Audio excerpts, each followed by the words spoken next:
नमस्कार, आपण पाहताय न्यूज मराठी। मुख्याधिकाऱ्यांकडून चुकीची माहिती देऊन जातीय तेढ निर्माण करण्याचा प्रयत्न। राहुल बनसोडे यांचा खळबळजनक आरोप। परंडा प्रतिनिधी परंडा नगरपरिषदेच्या सभागृहात आज मोठा वाद निर्माण झाला असून मुख्याधिकाऱ्यांकडून जाणीवपूर्वक चुकीची माहिती देत जातीय तेढ निर्माण करण्याचा प्रयत्न केला जात असल्याचा गंभीर आरोप नगरसेवक राहुल बनसोडे यांनी केला आहे। या आरोपामुळे सभागृहात काही काळ तणावपूर्ण वातावरण निर्माण झाले। राहुल बनसोडे यांनी म्हटले की प्रशासनाकडून सादर करण्यात आलेली माहिती ही वस्तुस्थितीपासून दूर असून ती दिशाभूल करणारी आहे। अशा प्रकारच्या चुकीच्या माहितीद्वारे समाजात फूट पाडण्याचा प्रयत्न होत असल्याचा आरोप त्यांनी केला।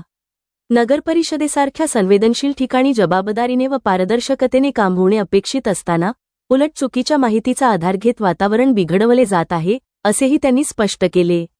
या प्रकरणामुळे नगरपरिषदेतील राजकारण तापले असून संबंधित अधिकाऱ्यांकडून याबाबत स्पष्टीकरण देण्यात यावे, अशी मागणी होत आहे।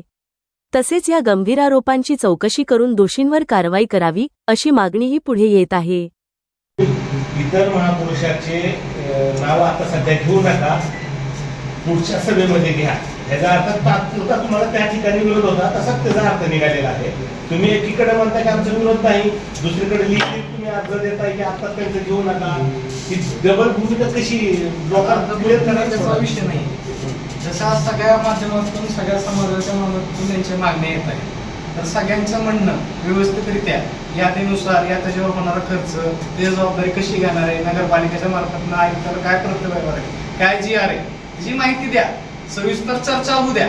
ही काय विषय चेष्टाचा भाग नाहीये, सगळ्यांच्या ह्याच्यावर भावना आहेत। सगळ्याच महापुरुषांबद्दल आमच्याही भावना आहेत।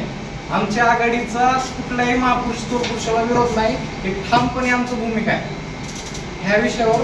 त्याच्यामुळे हे जाणून बुजून असं काहीतरी दोघांचं नाव पुढे करणे, काहीतरी दोघांनीच फक्त बोलले, बाकी कोणच बोललो। अहो आपण बघा किती वेळ आपण बोलायला देत आहे, एक नगरसेवकाला आपण किती वेळ बोलताय, ही आमची मागणी।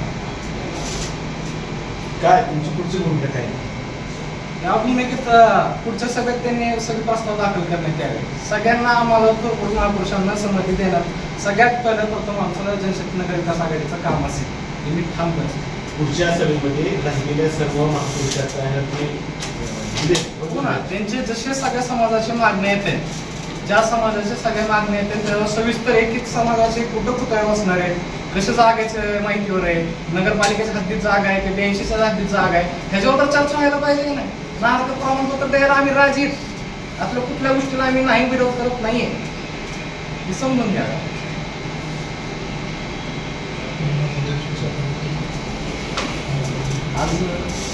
अजून त्या बाजार ठेक्याचा विषय आहे, त्याच्यात पहिला प्रश्न असा होता ज्या अजेंड्यामध्ये की मागील विषय वाचून कायम करण्याबाबत, त्यात मागील विषय वाचले जातात। मागील विषयामध्ये रिपीट बाजार ठेक्याचा प्रश्न उद्भवला। बाजार प्रश्नाचा उद्भवल्यानंतर आमचे रमेशसिंह परदेशी यांनी प्रस्ताव दाखल केला, हे चुकीचं झालं होतं, तुम्ही जर वाचताय तर ह्याच्यावर मताचा अधिकार द्यावा। यांची वारंवार मागणी झाली, तर त्याला त्या मागणीला आम्हाला प्रतिसाद भेटला गेलेला नाही। हे का होतंय, का त्यांचं काय संगनमत आहे का त्या गोष्टीला, हे आमचा प्रश्न आहे। परांड्यात तुम्हाला चविष्ट जेवण हवंय का? चला तर मग या हॉटेल किनारामध्ये। येथे मिळेल स्वादिष्ट मटण ढवारा फक्त 250 रुपये, गावरान चिकन ढवारा 200 रुपये, किनारा मच्छी 200 रुपये, व्हेज थाळी 200 रुपये अनलिमिटेड। वाढदिवस, मीटिंग किंवा कार्यक्रमासाठी AC मीटिंग हॉलची खास सोय। जेवणाची ऑर्डर असल्यास हॉल भाडे नाही। मंथली मेस स्वीकारली जाईल। पिंपरखेड रोड, परांडा। प्रोपरायटर आप्पा वारे। ऑर्डरसाठी संपर्क 8975210134। अशाच नवनवीन बातम्या पाहण्यासाठी न्यूज मराठी चॅनलला सबस्क्राईब करा, लाईक करा आणि शेअर करा।